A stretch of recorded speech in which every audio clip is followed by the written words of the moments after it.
வெள்ளத்தை போகாது, எத்தனலில் வேகாது, கொள்ளத்தான் முடியாது, கொடுத்தாலும் குறையாது,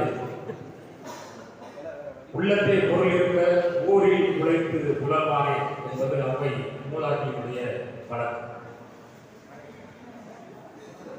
இந்த அவையின் மூல கதாநாயகியாக என்னுடைய அன்பு அக்கா மரியாதைக்குரிய ரேணுகா மல்லா அவர்கள் எழுதியுள்ள மறைக்கப்பட்ட வரலாறு பச்சையில் வெளியேற்றவும் என்ற ஒரு நூலை வெளியிட்டு அதை ஒரு மிகப்பெரிய ஒரு விழாவாக நடாத்தி கொண்டிருக்கக்கூடிய, இங்கு வந்து சிறப்பு செய்திருக்கக்கூடிய அத்தனை ஆளுநர்கள், வேலை இருக்கக்கூடியவர்கள், கீழே அமர்ந்திருக்கக்கூடிய என்னுடைய உயிர் தீர்ப்பான இருக்கக்கூடியவர்கள் அத்தனை பேருக்கும் இந்த நேரத்தில் வணக்கத்தை தெரிவித்துக் கொள்கிறேன். நிறைய ஆளுமைகள் பேசியிருப்பதால் சின்ன சின்ன விஷயங்களை மட்டும் கொண்டுட்டு நான் விட்டுறேன். நம்ம வரலாறு பேசி பேசி எங்களுக்கு போராடிச்சு. உச்சத்தை வந்து அன்னை கரிகாலம் வந்து பேசுவார். நம்ம வரலாறு வந்து பேசுறதுக்குன்னே பிறந்தவர் அவர் பேசுவார். நான் அதை பேசவே இல்லை. தயவு செஞ்சு எல்லாருமே கொஞ்சம் அமைதியா இல்லை. 5 நிமிஷம் பேசி போயிடும்.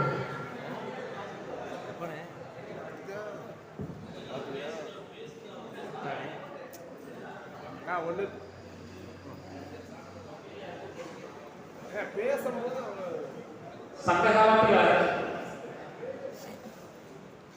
இல்லாத வாழ்க்கையை அகநானூறு வெளியிலே இருக்கிற செயலை செய்யக்கூடியதை புறநானூறு என்றும் ஒரு இலக்கம் வகுத்து அதன்படி வாழ்க்கையை வாழ்ந்தவர்கள் வந்து இந்த தமிழர்கள் மட்டுமே உலகத்திலே. அதற்கு வித்தியாசமா சில பேர் மட்டும் காலம் வந்து ஒரு எல்லாருக்கும் வேறு வந்து சில பேர் வந்து பிரசவிக்கும். அப்படி பிரசவித்த பெருமகள் தான் இந்த உட்காந்துருக்காங்க. என் அம்மா ஒரு கோயிலை நாங்கள் சந்திச்சோம். அவங்களுக்கு அன்னைக்கெல்லாம் நடக்கவே முடியல. நானும் அன்னைக்கு அறியாமல் அக்கா எல்லாரும் போயிருக்கோம். அந்த தாய் பெற்றெடுத்த புனிதவழி என்னுடைய அக்கா இப்படி ஒரு புத்தகத்தை எழுதி இந்த சமூகத்திற்கு வந்து சிறப்பாக யாருமே நினைக்கிறாங்க. ஏன்னா லேசா இருக்குன்னே நினைச்சோம். நாங்கள் வந்து இவ்வளவு அழகாக வந்து பல விஷயங்கள் நான் உட்காந்து படிச்சுக்கிட்டே இருக்கேன். அவ்வளவு விஷயங்களை கொண்டு வந்து வச்சிருக்காங்க. ஒட்டுமொத்த தேவேந்திர உலகியலாளர்களுடைய வீட்டு அறைகளில் படிப்பறையில் அந்த நூல் வந்து இருக்கும். வெறும் 500 ஆண்டு காலத்தை அமெரிக்காவோட வரலாறு படிச்ச வரலாறு படிச்ச பெருமக்களுக்கு தெரியும். ஐயா கலையரசன் இருக்காரு, நாவாடகத்தோட பேசுறேன். வெறும் 500 ஆண்டு கால வரலாறு கொண்ட அமெரிக்க தேசத்துல 36 ஏக்கர் தொடர்ந்து வந்து உலகமாறு.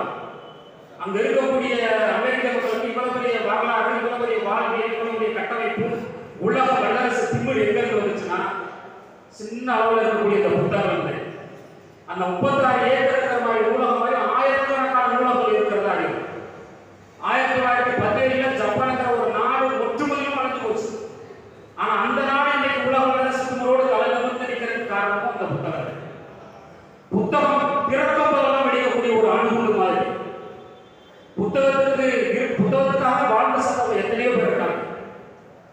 படுக்கை அறைக்கு பக்கத்து அறையில என்னுடைய படுக்கைக்கு பக்கத்து அறையில் நூலகம் வேணும் கேட்டவரே புரட்சியாளர் அம்பேத்கர். அவர் கலத்திய முகத்தோடு போயிட்டார் இல்லையா? அதே போல ஐயா காந்தியடிகள் ஒரு அறுவை சிகிச்சை நடக்குது. அந்த அறுவை சிகிச்சை நடக்கும் பொழுது அவருக்கு வந்து மயக்க மருந்து கொடுத்து வராங்க. இவர் மயக்க மருந்து எனக்கு கொடுக்காதீங்க, ஒரு புத்தகத்தை கொடுங்க. அந்த புத்தகத்தை கொடுத்து ஒரு 10 நிமிஷம் கழிச்சு எங்களால உடம்பு அருந்துங்க. புத்தகம் வாங்கினாரு, படிக்க ஆரம்பிச்சாரு. அறுவை சிகிச்சை முடிஞ்சு சொன்ன பிறகு புத்தகத்தை கீழே போட்டார். அதே போல பகத்சிங் உலக புரட்சியாளர்களே ஒரு இளம் வயதில் வந்து புத்தகத்தை இந்திய தேசத்துக்காக புத்தகத்தை ஒரு மாநிலம் சாவதற்கு கடைசி 10 வினாடிகளுக்கு முன்பு வரை புத்தகத்தை படித்துக் கொண்டிருந்தார் என்பது வரலாறு. எத்தனையோ பெருமக்கள் மாவீரர்களில்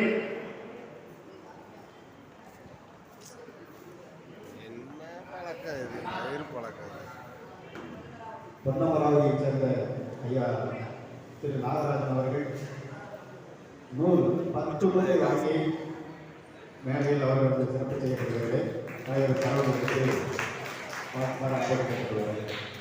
ஒரு புக்கை கொடுத்து இது பண்ணுங்க. 10 முறை கார்ல் மார்க்ஸ் கிட்டத்தட்ட 33 வருஷம் நூலகத்திலே தன்னுடைய வாழ்க்கையை கழிச்சார். அவருடைய காதல் மனைவி ஜெனி அந்த சென்னி சொல்றாங்க, என்னுடைய குழந்தை பிறக்கும் பொழுது என் குழந்தையை கிடாத்தி தாளாட்ட எனக்கு தொட்டி கிடையாது. என் குழந்தை இறந்து போன போது அதை அடக்கம் செய்வதற்கு சவப்பட்டி கிடையாது. அந்த அளவுக்கு அவர்கள் இருந்தார். தன்னோட குழந்தை காரணவாசம் குழந்தை பிறந்தது, குடிப்பதற்கு தாய்ப்பால் கொடுப்பதற்கு தாய்ப்பால் இல்லாது அந்த பெருமாட்டிக்கு. ஏன்னா சாப்பாட்டு வழி இல்லை. ரத்தத்தை குடிச்சு அந்த குழந்தை இறந்து போச்சு. அப்பேற்பட்ட காரணவாசம் 33 வருஷம் மூலதனத்தில் காய்ஞ்சு அழிச்சுட்டு மூலதனத்தை கேபிட்டல் அப்படிங்கிற ஒரு புத்தகத்தை கொடுத்தாங்க. அது இன்னைக்கு உலகத்தையே ஒரு ஏழை எளிய மக்களுடைய அதிக சாசனமாக அறியப்படும். அதே போல இருக்கக்கூடிய நம்ம திராவிட முகமொழியாக இருக்கக்கூடிய பேரறிஞர் அண்ணா ரொம்ப போவாங்க. இங்க இருக்கிற சென்னையில் இருக்கக்கூடிய கண்டிப்பான நூலகம் இரவு முழுவதும் படிச்சுட்டே இருக்காரு. அந்த நூலகரோட காப்பாளர் வந்து வெளியே போக டைம் ஆயிடுச்சு, ஐயா நான் உள்ளே இருக்கேன், கதவை பூட்டிட்டு மறுநாள் காலையில என்னை தொடர்பு. அப்படி வந்து படிச்சுட்டு போன பெருமகன் ஐயா உலகமே சொல்லக்கூடிய அமெரிக்காவில் போய் அமெரிக்க இங்கிலீஷை தாண்டி பேசிட்டு வந்து ஐயா பேரறிஞர் அண்ணா. இப்படி புத்தகம் என்பது தொடர்ந்து வந்து ஒரு மனிதனை வந்து உயிர்ப்போடு வைக்கக்கூடியது மட்டும் புத்தகம் மட்டுமே.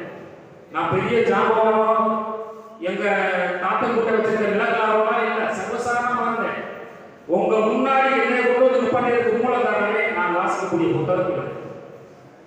புத்தகத்தை தொடர்ந்து வாசிக்க நல்லது தேவேந்திர உலகளாளர்கள் தனித்த வாழ்வும் தனித்த பண்பும் தனித்த பண்பாடும் கலாச்சாரமுடைய ஒரே ஒரு வார்த்தை சொல்றேன், உலக வரலாறு என்பதே மன்னர் வரலாறு. எனக்கு இந்த பாதையில் கொண்டு வந்து போன என் அண்ணன் சாதாரணமாக இருக்கக்கூடிய கரிகாலன் என்னை ஒரு விபத்தா கொண்டு வந்து எனக்கு இந்த மன்னரிய வரலாறு என்பதே எனக்கு தெரியாது. நான் ஒரு திராவிட கட்சியில என்னை கொண்டு போய் மாவட்ட அளவில் ஒரு பொறுப்பை கொடுத்துட்டு அதில் கொண்டு போய் விட்டாங்க. 3 மாசத்துல அந்த சகத்திலிருந்து அந்த மலச்சேட்டிலிருந்து வெளியே கொண்டு வந்து மல்லரிய உலகம் பெரியது. இதை வந்து வாசிக்க வச்சு இன்னைக்கு எங்க தலைகளுக்கெல்லாம் 5 கோடி 10 கோடி பேசுற அளவுக்கு பல பதர்கள் வந்து உலாவக்கூடிய நிலையில கொண்டு விட்டதை அன்னை கரிகாலன். அதனால வாழ்க்கை என்பது ஒரே ஒரு முறையில எவனுக்கும் வரலாற்று சமரசமத்தில் இல்லை. அவன் எவ்வளவு வழியை பிடிக்காக இருந்தாலும் சரி, மல்லரும் தேவேந்திர வேளாளர்கள் உலக வரலாறு விட்டுவிட்டவர்கள். இது அக்கா ரேகாலி போன்ற அம்மா லட்சுமி மலத்தி போன்ற பெருமாட்டிகள்லாம் அவங்க போது வச்சு மாதிரி பெரியவங்களாம் பெரிய ஆளுநர்கள் வெளியே ஒரு தலைமுறை மாற்றத்தை உண்டு பண்ணக்கூடியது பெண்கள் மட்டும் இல்லை. பெண்கள் நாட்டின் கண்கள் பல பைத்தியக்காரர்களை சொல்லலாம், அப்படி இல்லை. பெண்கள் தான் உலகத்தில் எல்லாமே. ஒரே ஒரு விஷயத்தை கொண்ட பெண்கள் எவ்வளவு வலிமையாளர்கள் இருக்கு. ஒரே ஒரு உதாரணத்தை கூட சொல்லி போயிடுவாங்க.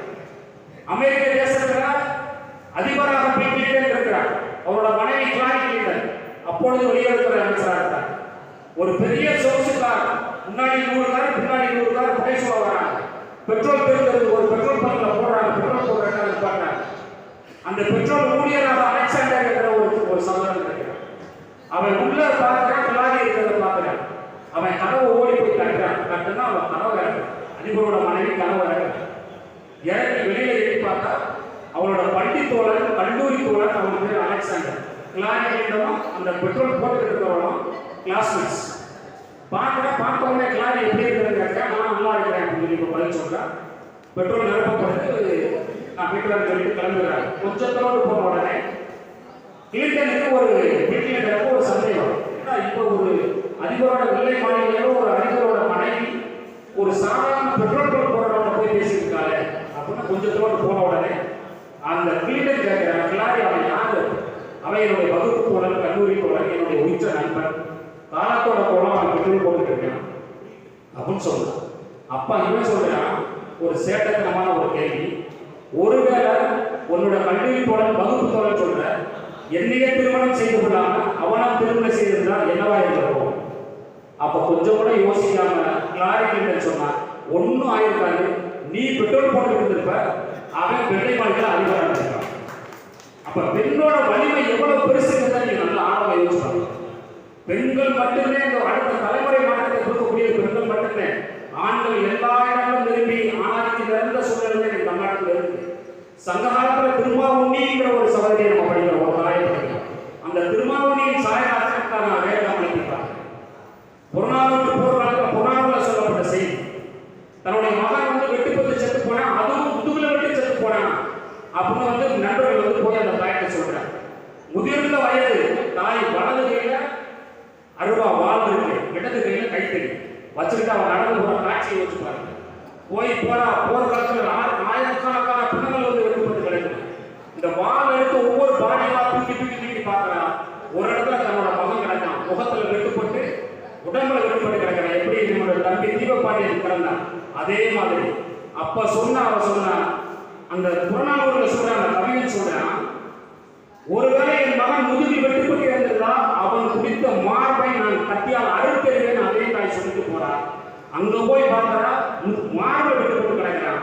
அப்ப அந்த புறநானூறு கவிஞன் சொல்றான், அந்த தாயோட கிளடி வயசான முதிர்ச்சியான தாய் மார்ப பால் ஊறியதுன்னு பதிவு செய்யறான்.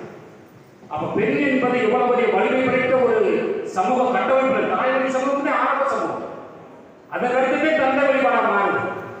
உலக வரலாறு என்பது முற்று முழுதுமாக தாய்வழி சமூகத்திற்கு உலகம் முழுக்க எல்லா கிராமங்களையும் மாரியம்மன் கோயிலுக்கோ இசைக்கியமான தெய்வங்களா இருக்கிறது என்ன காரணம்? அது தாய் வழிபாடோட எச்சம். அப்படி தாய் வழிபாடு எச்சமாக தான் அக்கா வந்து உட்கார்ந்துருக்கக்கூடிய அக்கா வேட்கமணித்தை பார்க்கிறேன். அவங்க இது போன்ற நூல்களை இன்னும் எழுதி சாதிக்கணும், பெரும்புகளை சேர்க்கணும். ஒட்டுமொத்த தேவேந்திர உலக வேளாளர் சமூகமும் இந்த புத்தகத்தை நீங்கள் நிரம்ப வாங்கி அவங்களுக்கு வந்து பெருமை சேர்க்கணும். தரணியில் அவங்க மீண்டும் தங்க மகளாக உலாவர நீங்கள் தான் உதவ வேண்டும் என்ற வேண்டுகோளை வைத்து விடைபெறுகிறேன். நன்றி, வணக்கம். நாராயணன்